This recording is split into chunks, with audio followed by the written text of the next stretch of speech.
بسم اللہ الرحمن الرحیم نحمدہ ونصلی علی رسولہ الکریم اما بعد۔ محترم سامعین کرام، شب برات کے تعلق سے کچھ باتیں ہیں جن کو بیان کرنا ضروری ہے۔ دیکھیے، شب برات کی فضیلت سے تو کسی کو بھی انکار نہیں ہے۔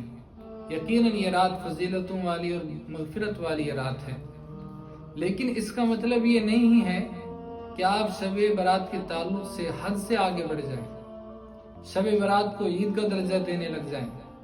اس رات کے اندر آپ نئے کپڑے سلائیں، گھروں کو روشن کرنے لگ جائیں، گھروں کے اندر اچھے کھانے بنائیں، حلوے پکائیں۔ اسی طرح اور بھی بہت ساری خرافات ہمارے معاشرے کے اندر دیکھی جاتی ہیں۔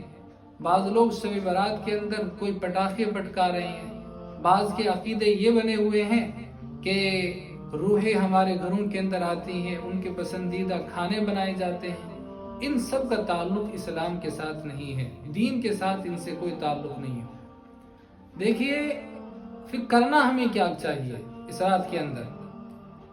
جب ہم دیکھتے ہیں تو صحیح حدیث سے تو ہمیں کوئی خاص عمل نظر نہیں آتا شب برات کے تعلق سے، البتہ ضعیف احادیث سے کچھ عمل کی گنجائش ملتی ہے، وہ بھی اس لیے کیونکہ جمہور کے نزدیک ضعیف حدیثوں کو فضائل کے باب میں لائی جا سکتی ہیں۔ تو وہ کیا عمل ہیں جو ضعیف حدیث سے ہمیں ملتے ہیں؟ تو ایک تو عمل یہ ہے کہ اس رات کے اندر قیام کرنا، عبادت کرنا، اور عبادت کے تعلق سے بھی یاد رہے اس کے لیے کوئی خاص عبادت نہیں ہے کہ کوئی شب برات کے تعلق سے کوئی خاص نماز ہو، کوئی خاص ذکر ہو۔ آپ جو بھی چاہیں عبادت کر سکتے ہیں گھروں میں رہ کر کے۔ اس کے لیے مساجد کے اندر بیٹھنا، مسجد کے اندر آ کر کے جمع ہونا، اس کی بھی اجازت نہیں ہے۔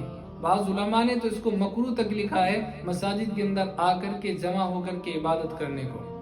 تو عبادت کریں انفرادی طور پر۔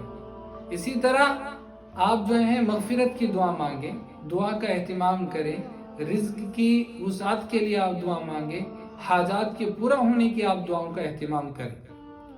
اور ایک عمل ملتا ہے کہ آپ صلی اللہ علیہ وسلم اس رات کے اندر قبرستان تشریف لے گئے تھے، لیکن یہ بھی یاد رہے کہ اللہ کے نبی صلی اللہ علیہ وسلم سے زندگی کے اندر صرف ایک مرتبہ یہ عمل ثابت ہوتا ہے۔ تو یہ بات بھی آپ ذہن میں رکھیں۔ اور آپ صلی اللہ علیہ وسلم کتنی خاموشی کے ساتھ تشریف لے گئے تھے کہ حضرت عائشہ رضی اللہ تعالیٰ عنہا کو بھی آپ کے جانے کی خبر نہ ہوئی۔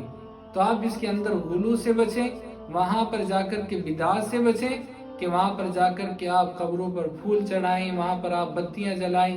ان تمام کی اسلام کے اندر کوئی گنجائش نہیں ہے، کوئی اجازت نہیں ہے، بلکہ اس طرح کا کرنے والا وہ بدعات کے اندر شمار ہوتا ہے اور وہ بدعتی کہلاتا ہے۔ اسی طرح روزے کے تعلق سے سوال ہوتا ہے، اس کا روزہ رکھنا چاہیے کہ نہیں چاہیے؟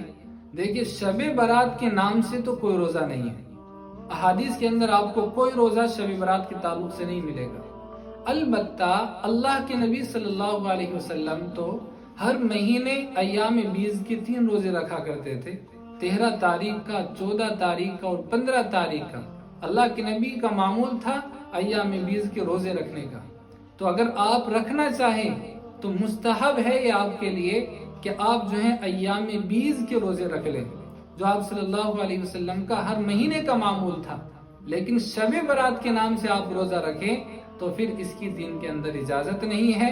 شب برات کے نام سے کوئی روزہ نہیں ہے۔ اللہ کے نبی کا تو معمول تھا ہر مہینے کے 3 دن کے روزے رکھنا، اور باقی خرافات سے ہمیں شب برات کے اندر بچنا چاہیے۔ اللہ تعالیٰ سے دعا ہے اللہ تعالیٰ ہمیں صحیح دین کے اوپر عمل کرنے کی توفیق عطا فرمائے۔ وآخر دعوانا ان الحمد للہ۔